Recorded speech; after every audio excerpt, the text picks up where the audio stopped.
I had been married to Adrian Foster for 6 years when I finally conceived his child. However, the doctor's reaction upon hearing Adrian's name left me frozen. I clearly recall that Mrs. Foster already gave birth to a son here 2 years ago. She's a famous actress, and she and Mr. Foster made the perfect couple. I stared at her in disbelief. What are you talking about? We have a certificate. There's no mistake. Mr. Foster is someone notable, and he doted on his wife. He was always by her side.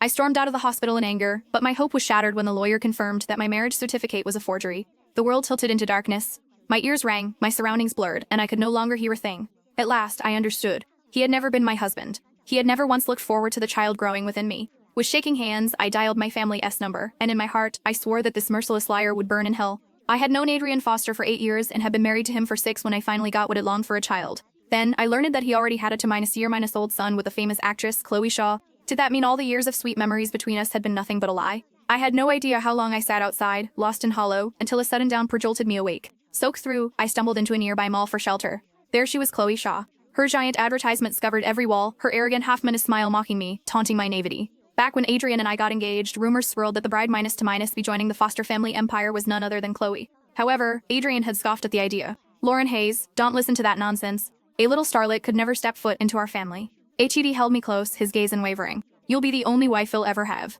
HED called it protection when he insisted our wedding be small, stripped of guests and ceremony. The Foster name draws too many enemies in business. For your safety, it has to be simple. One day, he'll make it up to you with the grandest wedding the world has ever seen. Even our marriage certificate had been handled quietly by his assistant. Now, the doctor's words and the nurse's gossip pounded in my ears like nails. A terrifying suspicion clawed its way into my chest. I carried that dread to a lawyer I'd worked with for years. My voice trembled as I asked him to verify the marriage certificate. He checked again and again. His expression heightened with unease. Miss Hayes, I'm afraid your marriage certificate is a forgery. His words crushed the last of my breath. From what I know, Mr. Foster's legal wife is Ms. Shaw. They registered their marriage in Rosemont 6 years ago. Divorce isn't possible there. That alone proves how strong their bond must be. My mind flashed back to the month Adrian had been away on business in Rosemont. When he returned, he had surprised me with my favorite dark chocolate.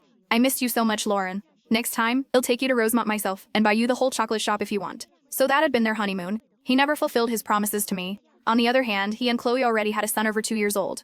Cold numbness consumed me. I was a joke. A fool. I didn't even remember how I made it home. As I passed the study, I froze at the sound of my name. Adrian's mother spoke hesitantly. Lauren has been in this family for over 6 years, always dutiful. You not only married Chloe in secret, but now you want to bring her child here for Lauren to raise? Isn't that going too far?